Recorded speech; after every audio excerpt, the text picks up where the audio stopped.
ia ua ala fai mai le nei fo i tai amanuia ma le fia ma tangofia o le alofa o le tātou ta paau le langi e lea mātou te toi au wholofa ma whatalofa atu ai i le maualunga o le ainga o le tua whea lava le tua o le nei ke lope o lo e mafuta mai ai ia ma mua mai e fo i le nei tau tua ma le nei au aunanga ia vi ia le li o leo o toi mua le nei lao le lei ia tātou te whailoai ma mafuta ai te ngane le au aunanga a wā lava le tua malona malo ia malo le soifo le lei malo vo le soifo manuia o le vo la amtania tātou por kalama peo na masenya ai i le nei tae au tātou te tālo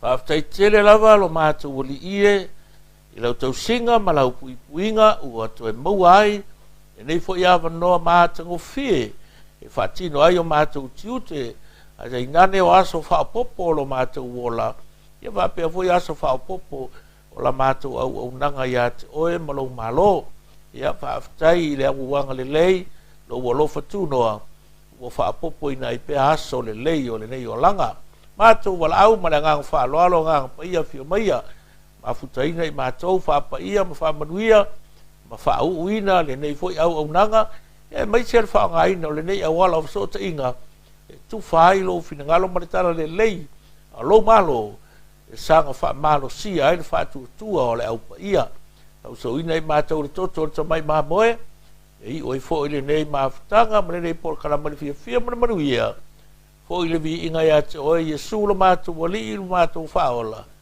amen amen yeah praise the Lord au sular tatu pesele ole fa fitai le tua wow dia la so fo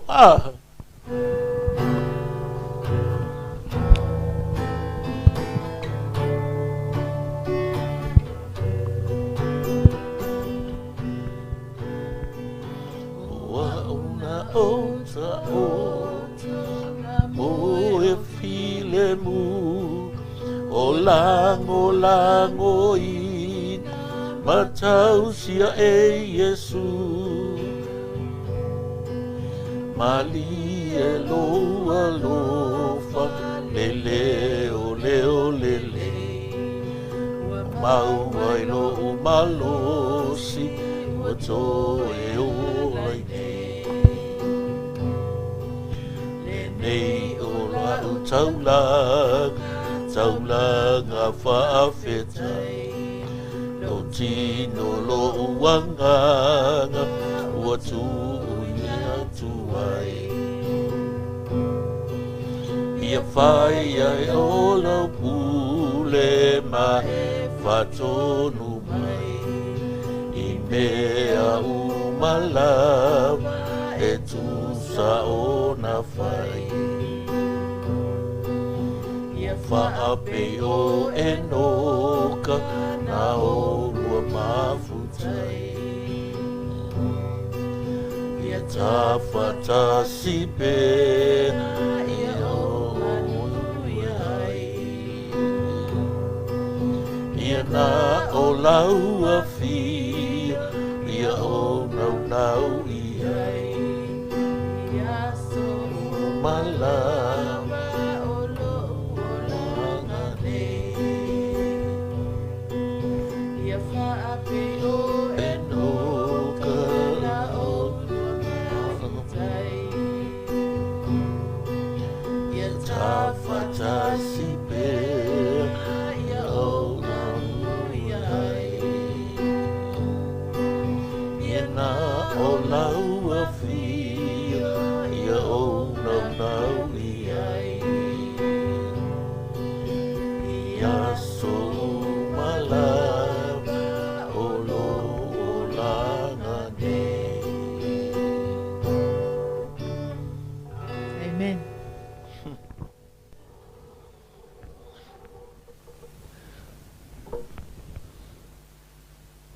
Ia o ngai vi inga ia ke whaafofonga ia i le wawea o lava na ere i malama le rere kaya e whanangua pese mai lo mako ia sola ia lea lai whaamanatu mai a te tātou tau singa le li i lo tō soifua mara tātou wola tō whawhai le pōngisa, ia e ngalo mea uma, le lopo whetia waile ola, ia e no wala mai le tae ao, ia e ao lavo no tātou whawhitaia lo nā alofa lo nā ngalilea, amen, praise the Lord, ia.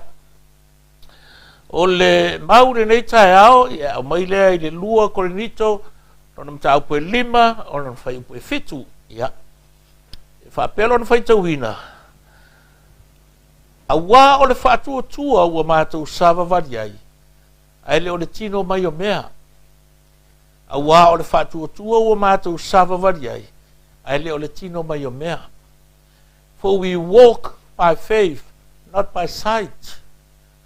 For we live by faith, not by sight. O le autūla o le manatu ni nei tai au wha malosia ai tātou. O le tai ala o na 5. O le tātou waenga nei tātou polkalama whasorosoro whapea. Ia tia e le whātua tua o le tō whama mau. Ia tia e le whātua tua o le tō whama mau. O lo iei lea o ngā e winga i le tala le lei o le malo o le atua. O le tupe le whaafetau wa iei mea umalawa i tonu o le malo o le atua. If you want to live in the kingdom of God, or if you want to become a citizen of the kingdom of God, you need to know how to trade things in the kingdom. Awai sa moa o le tupe le whaonga o le tala. Hape ngai nei Australia i tatola. Ia o i Europa lau whaonga le euro. I ni tia o le tupe fo leo le rubies. I sinu upe o tonga o le paanga. I sinu upe o preisio le rehais. O le se senga nao o tupe fe whaata wa i ai o loa i to tonu atu nua taitas. Ai a whapela e o mai to tonu o le malo le atua, o le waenga lue tonu o le malo le atua. This is how you trade things in the kingdom of God. O le ale tupe whafta wa el malo le atua. O le whaatua tua. Io e. Ele whaanga inga e o le kahala, po le paanga, po le rupees, po le rehais, e whaanga e o le whaatua tua. Whanga wale tala la apostolo. A wā o le whaatua tua o mātou sāwa wari ai. I lazy version, for we walk by faith, or live by faith, e ola i le whaatua tua. O le lalo langi ma le soifuanga ni tātou te iei. E le mawhainga e survive, pe alisa o kupe. Kusa hapo na ngaka homeless, e ngake mga o mia le kupe. Kusa lava po o le whea le kuulanga le ki iei pe e ke ngofo le vao, pe ke ngofo le sami.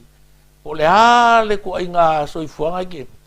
You need that money. E ke mga o mia se kupe ya so lava, kai mi uma.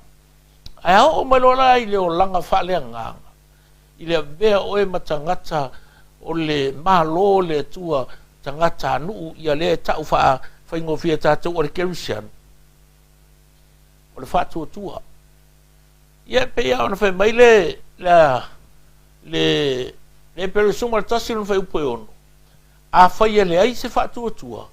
E le ma whai ona fia mai le tua i ate oe ma. O mea umalawa. O le soifuanga ma le o langa le nei. E ka kauanga e whaia i le whātua tua. Pe a whai o lewa e tonu o le malo le atua. E se ro iei kongo le malo le atua ma le ro iei kongo le ekalesia. Langa iei kei mika ko ki whaiwhai ai mea le ekalesia a ika e kewa. Ai le fia sesi ia whai rua misanguku. Ia ai le fia au o ika langa launga. Ia e alu makuskusi me ilo rima. A ko kongo le malo le atua. You got to obey. Ia iai le full submission i ko kongo lo loko i le pule anga le tupu. So ina ia manuia la le tō whama mao ma le manu lauti o i tono lo loto i le o langa le nei i develop le mea leo le whātua tua. Ala whea meritala la apostolo polo le kālesia Roma. E tupu le whātua tua le taulongolongo. Kaulongolongo lea, kaulongolongo le upo le tua. Never get tired of listening to the word of God. auange i vai e ao e whaalongo ma i ao mai le upu le atua. Ao mai e ala i ro whaalongo i launga, Bible studies, o counseling, ke alu por kalame ma me langa ole o inga e whaakupu la i ai lo whaatuatua. Na mele manatu stas sight is the function of the eyes, while vision is the function of the heart. E mga o mea le develop o le whaatuatua, inga ia tupu le fia lo loto, ma ia malama lo loto, i le tō whama mau au mai le tua ia tue, ina ia mawhai, na whaataunu ina lo mafua anga. Le mafua anga na leina e sau, le mafua anga na leina e ola, le mafua anga wa leina e nofo anga le na, o whele mena iei, le mafua anga wa leina vea oi mawhai whe au, a oha o ti a kono, whai a onga, su e tusi fo mai, e ka kauanga e loa lo mafua anga. E ale meu, e ina fili o e ngofo i, o e alu i o, wa e waku anga i ngā uka, pe o ke alu anga i ngā kaipo whea lava le mea ke whea roa i e. Ia malama oe, i le tō whama mao ma le manu lauti, o tuina le tu e tono lo loto. That's why we need to develop the faith of our vision. A ole na tupu le whaatuatua. Ia ona e wa aia rola ia, o le mea ele o iloa o mata. Mai. E mawhai ona e wa aia se mea le leia le o iloa o mata. E ngata le wa aia o mata. A olo loto. E le ngata la na vai. E ka ua ke le aia ki kako. Le iloa e lo malama i le mea la ua wa aia i lo loko. E le o mea la wa aia o maka. Langa yeri kei mea wa ai mafofo o le situation o e. Wa pe kasi lo lima, pe kasi lo vai. Wa pe ke ngungu, pe le lei, you know. Maka wa pere, I'm just an empty person. I have a disability. E iei le mele ako koi ia ke. I want to share you the story o le fingele o Helen Keller. Masalo e malama iei nisi i le tala anga o le fingele. O le fingele o stasi lea tusi solo, tusi tala tauta ua. Ai se fulu walu ma sina le matua o le tina lea. I le teimi o lai titi. Ai maua loi se ngase na po ila na vai. So i leanga ai ila na whalongo. Not only blind, o whale tonu le vai. O whale tonu le whalongo. I le whato a se fulu walu o na masina, o na matua. O le mera na tupu ua tapu e mai pea o na matua lo na o langa matupu mai ai pea. A o le tala anga makaukia o le wawhinge nei. She was a powerful, remarkable woman who impacted a whole generation. And she still influences people today. Ianga kuskusinga, ai mai se o lona o langa whawhai aonga wanga ia whaonganga, me fo ia whaonga e tangata ia ua ore vai. E aonga ai. Ngā ole kasi asa whai mei ngā waku le ia ka interview le whawhinge. Po le anga whawhewhea o ngā manguia longa tau mawhai. Ua o inga maua lunga, maua kulanga, le leire kulanga o langa aonga, maua fwe langa luenga. O ngā whaine le whesiri ar ka ngaka ngā waku e interview le whinga Miss Keller. Is there anything worse than being blind? Pe mei o na nofo leo le o le whawhine mo se lai se kone. Ia o na tali lo le ia le whesiri le ri, le whai mai tali ale whinga. What is worse than being blind is having sight without vision. What is worse than being blind is having sight without vision. O le ale mea sili o na le anga i le avea o e matau waso. Ka lale ala o ka mangana interview. Mai ka lale whinge. O le mea sili nga le anga i le tau waso. Pe a whai e le lei au maka. ai le se tō wha mamau tō no roloto. O le ko a kele i o ka ngaka i le leile wa ai. O le wa ai e pe o le masau o le alu o ave o le la le mamau langa wa ai. Ai le se ko wha mamau i ko ngolonga loko. No dream, no vision, no revelation. You see? Don't know his purpose or her purpose. A le to tele i o tangata i le disability. E le tautala, le wa ai. A le ke le i o mea o mawhaiunga lako whaia. Why? The question is why? Because of the vision. They have a vision within their hearts. Langa la yele tō whama mau tō no loloto. E le ngata la wa yele tō whama mau lo lato loto. I will grow le whatuatua. Will increase lo lato faith. Whatuatua i ai. Whatuatua i le atua. They rely on God totally. I le sabali i whafo. Ma le tau tonu. I le taoto. Ma le tūlai. I mea umai whai. E matua matautia lava. Le la asanga mo wonunga wo o yele to tele o tangata. Ona olea. O le whātua tua wa tupu. I le atua. Ua mawhai ai. Ona whātau nuu le tō whama mau. Le manu lau ti wa tu inga I te tono o lato loto. Miss Keller couldn't see physically, but she had more vision and accomplishments than the majority of those in her generation who had sight. Te le o le achievements le whawhine lea. Pea whatu sātu I tangata no lātou fo iau ngā tupulanga. No lātou soifua ma ola whātasi mai. Ai le anga le vai. To le anga le whalong. Ai le whanau mai la whapena le whine. Na whanau mai la le leilanga vai. Ko le leile whalongo. Ai ei le whawhita hauri nā whaina ai lona tino. O na mau ele o nga se ino sfulu lua masina lona matua. Whale tonu ele vai. Whale tonu ele whalongo. Ai le spending ai Miss Keller le teimi a tolo na langa complain I le tua. Ora me o whale kongo langa vai.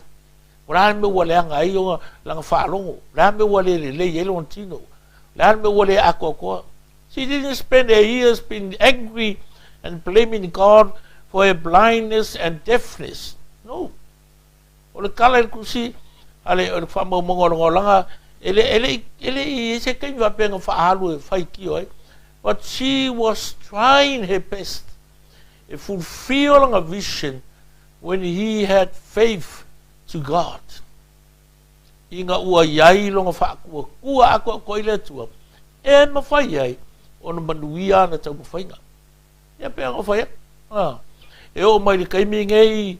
Her books are still read today, and her poetry is wonderful. I mafau fau ka ngaka lako ke whai kau, lako ke kikiro e. E wapenga fo I tangata e pōre wa ai ua pepese. E o mari kaimi ngai lai pepese ka ngaka I lako pese. E fia whaalongo iei ka ngaka ai pō wa ai. E o fo I tangata e le tautala, le wako kele kaka u whamanguia ai. I lako achievements, ma mea ua mwhaiunga lako whaasoa mai. O le winga la kala, developed your faith. Developed your faith. E whawewhea. Whawhenga ki hae lo whatutua. Le whe mai tala la apostolo Paul. E tupu le whatutua o le tau longo. That's why we never back down, never withdraw, never tired of sharing the goodness of the kingdom of God or preaching to you every morning. Mai stasio whaupunga mana ia lava e ave malu I o tātou wolang. Eyes that look is common, but eyes that see are rare.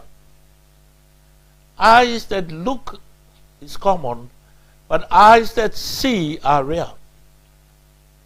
Whakua e whasiri whapea. O ei loa le mea le nai te wa ai ai. Masangi maua kako I loa umarawa.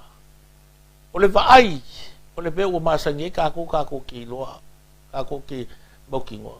Ar fesili, o I loa e o mata le mea lea e ke vaai. E mwhainga e vaai aku kau le lau papa le, a o le vaai o lau loto. E mamao le mea o iei, pe a fai e kupu lo whātua i le atua. E whaava ai e le atua oe i se mea makaukia pe a fai e ke whakua kua i le atua ma grow lo whātua i le atua. Ia le tōtele nā tangata e ma whaina wa ai le se ko whama mau. Ma penga wera le challenge mo tātou le nei tai au. I lo usu i ke alu ngā ruenga, why? Rāne me wea ringa ngau ke alu ngā ruenga. Because your heart can see the distance. Langa le ua wa ai e lo loto, wa i loa e lo loto, mea le wa ai atu e umata. Wa e wa ai atu i lo wa talii, e whai a onga. Wa e wa ai atu i lo wa whawhine, e fō mai. O lara e a onga. A le wa e wa ai e i mea nai lau whanau. Onga e musu lola i e ke wha vai maranga ruanga. Onga e musu lola i e ke wha lolo lo fia moe mo lo pai e. Awa e kū lunga. Wa e savani wha penga foi. I ngā ruanga wha vai fi auto no le ka le sia. O le a le whainga tā, o le a ti ngā. E anu rawa le upu o le li. Wa o la wai loa e le au nā le atua. Mai le atua. I le tūlanga e o i eita ngata. Pe a whai e ta lia e o lātou loto le upu. Amen. Ia ele se kala ko e kau wha manga kura kala ia Abraham. Awa ngā ua sila fia umara wai tātou. Ngā wha longor ka māloa i o i ua karitaia. I le leo o ngā kura i la ia. E lasa vali mai Abraham o le se whangau. Ngā longa nephew le lau keo mai. Manonga ko o lua. Au o māku kua. Le se whangau. A laua umanga whai ile tu e a vea o e ma nuu tele. O lo ia ke oe le nuu. I ko kongu o lo mangava. O lo ia ke oe le nuu. A leo mai le se whanga o mākukua. Le vanga ngofo wa o le se lau kau sango a pela mo whako a whanga usa ako. Mo whanga usa maere. Ko ia le ki ngā ia a karama a o a pela amo lenga whanga wa ia isa maere. Inga ua whanga usa maere i o le kalawe me mokua ko a ke le lava le nuu. Ngā fua mai a isa maeri pe ona iai le vai teimi i a tangata i tono sa e tūtono. Inga wo whangau isa ako, whangau ia kopo, mo mai ku a inga sun ma le lua o isa la elu, le o sala lau solo i le lano langi. O isa la elu le la ko ke whaiangi ngai o inga e le ngaka i le kulanga wha scientisi, o kulanga i meo kau mafa, i kulanga i fale, ke kele i le lano langi nge, ngi polo ke ki kele. E a fua mai le malama lama mara ka mainga ku ele atua i kukongo o lako kangaka. O le winga la le kala. O langa ka ungu ulelei le valo anga le atua nga ku ia apena. Ai anga wha apeala ele wha malo si loko ko inga. Ele ia se mea. E mo? Ia mantua fua le kala le ka ku ke e whairal vasili. O ele tamau la wha tua apera amu. Kani mea ka miki o apera amu. Aisea, wha maongia aisea. Langa e mamao le mea savani mai eh. A lako a inga i foi kupua. Sa fai lako whale loa e whaka wai meo idols. O langa ngā ruanga ngai whai. E kāwe meo la au vua ngale. O ngā vele whakau lako whale o loa o idols. O mai kakai whakau. A inga ua langonga le leo. O sa vali mai le le mamao mai ua karitaia. Le ingi train, le ingi pasi, le ingi waalele. A sa vali mai se ia o inga kau nguu ele ngā whai ako ile atu. Ia ngō forore ia inga.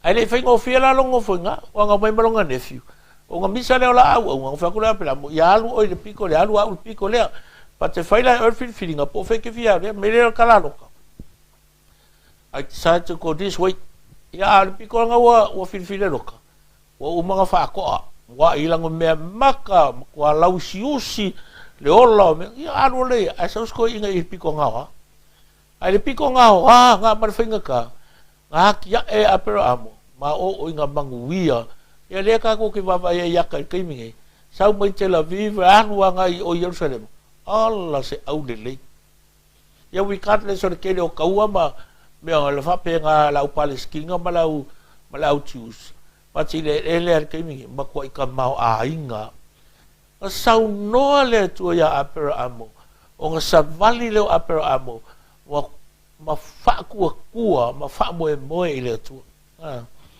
so how to develop your vision lean on God, submit to God listen and hear the word of God. Ia ngā wai lau loto le upu le tua, inga ia kupu lau whātua tua, o ngā e sa vali le mea e le o vaia e o maka, halawa ilo e lo loko. Amen? Wa whakua kua ngā le ka uele, i le amwhea, i le pelu sumaka sve mua mua, o lea, o lau karikongu le i mea ua e wha moe moe iai, ma le mauti noa o mea e le o vaia e o mata. Mea e le o vaia o maka, ala e vaia lo loko. Ia, wa pena foi no fa mtala fa manatu e te ole tala vanga le kamaro le nga o molonga finge le nga o le mele o le meri o ka kirikiro ku le ma ngai o le sami le mama o le mema felele le ia nge o mangu lungo le vasa ia o so nge le ia ia aku le ka ku le piko nga le va mama ka maka ku kamaro molonga finge a fe merkala al kingi kilo no kama and I can't see anything. Nga ku urona ia ko inga ilunga o kau au. Wa maka ko i loa ko kingi. Fa mai la kala kingi ki no kama. O le wa o lo haku me le o vai o maka. Ale ngi lai ki ngi kingi. I can see things that my eyes can't see. Fa mai la ki ngi kingi ale wa ngai lo nga ia me. Fa ia ran kala no kama. Fa nga fa Sofia ile lokor ka le fa ile le fala konga nga ka le world vision o le upunga e iai me le i loa e lo loko e le o i loa e o maka e fa pefea fa pipi i lo loko ma le loko le tua ia sa uma e le nga waso sa e le nga o kai mi voi ki vankula e oki ka so mai la ia i le tua mga kumuli o ki fia fa malo si e o e remind you that vision is the capacity to see things as they could be and takes faith. O le whātua tua i le tua, e mawhai e, o le whātau nuina le tō whama mao i tō tōno o lo loto. Amen? Ia. Rea ngai whai tau le peru sumaratasi, whai moe o le sfurma le ono, ia pe a moa se a manoa. E whamanatu i ate oe. Le ka ua o le whakokua. Ia po le kusi a koa le e peru. Wala nei tau tala i le whātua tua i le atua. That's how we pursue and fulfill our vision when our faith in God increase. Yeah, may the Lord bless your hearts. Whamanuia mai le atua, lo loto le nei tai au. Aftaita mai lo wanga le leifu, tai anga pa ia i lau whauunga, whaftai le upo le poto, ma le anganga whaalinga, upo le ata mai ma le anganga le malamalama. Ia vi ia lo suafa, ia whamanuia i le aupa ia, ai mai se la tau, mo le amano mātou mafuta le nitai au. Father, we pray that to bless them all. May they pursue their vision and fulfill their calling in wherever they are in this time of their journey. Yang ale lei mai whamanuia mai ai mātou le nei aso. Iai ufole nei aso le manuia le fia ma le sanga le mu. Ai fo iai le vi inga ia te oelo mātou a li no mātou whaola Yesu. Le mātou talo lea, era lava le nei tae au, era lava le usua fa Yesu. Amene, amene.